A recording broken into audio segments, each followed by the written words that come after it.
I had never considered myself a spiritual person. Life had always been about the tangible, work deadlines, bills, and the next vacation. But one cold January morning, everything I thought I knew about existence was turned upside down. It started as a normal day. I was on my way to work, driving through a stretch of highway that cuts through a forested area. The roads were slick with black ice, and I wasn't driving as cautiously as I should have been. All I remember is a sudden skid, the heart-stopping spin of the car, and then nothing. The next thing I knew, I was standing in the middle of a field. It wasn't cold anymore. In fact, the air felt perfect. There was no wind, but everything seemed to hum, as if the world itself was alive. Colors were more vibrant than I'd ever seen. The grass wasn't just green.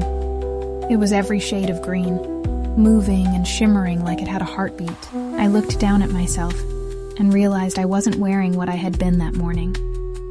Instead, I was in a plain white garment that felt soft, almost like silk, but weightless. Panic started to set in. Where was I? Was I dreaming? Had I blacked out from the crash? Then I heard it. A voice, calm and soothing, but not coming from anywhere specific. You're not ready to cross yet.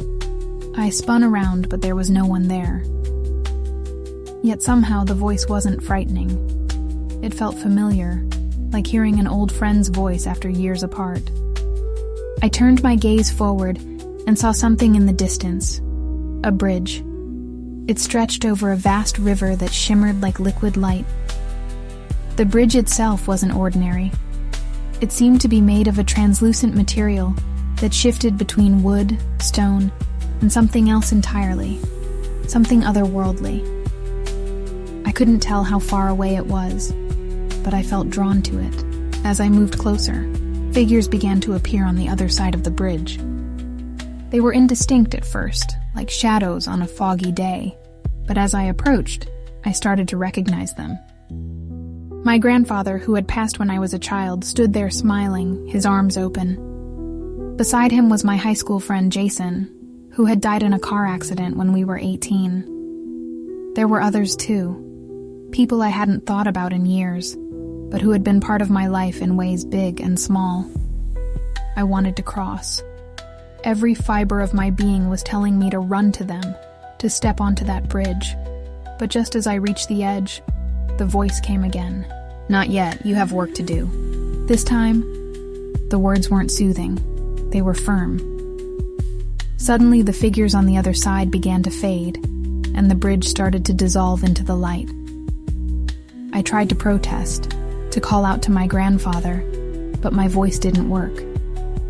The world around me started to shift, the vibrant colors dimming, the hum fading into silence, and then pain, blinding, searing pain. I gasped for air and realized I was lying on the side of the highway. A truck driver was crouched over me, shouting for someone to bring an ambulance. My car was a mangled wreck a few feet away, and I was soaked from lying on the icy ground. My chest felt like it was on fire, and later I would learn that I had broken several ribs, punctured a lung, and suffered a concussion. The doctors told me it was a miracle I survived, but surviving wasn't the part that stuck with me. It was the feeling I had on that bridge, the overwhelming sense of peace, the vividness of it all. I tried to explain it to my family and friends, but most of them chalked it up to the trauma, saying my brain had been starved of oxygen and had created a hallucination to cope.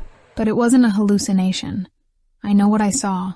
I know what I felt. It's been 3 years since the accident, and I've changed.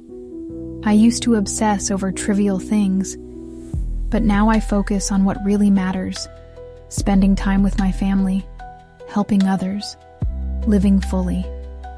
And every now and then, in quiet moments, I hear that voice again, faint and distant, reminding me of the bridge and the work I still have to do. I still carry the physical scars of the accident, but they remind me of my purpose.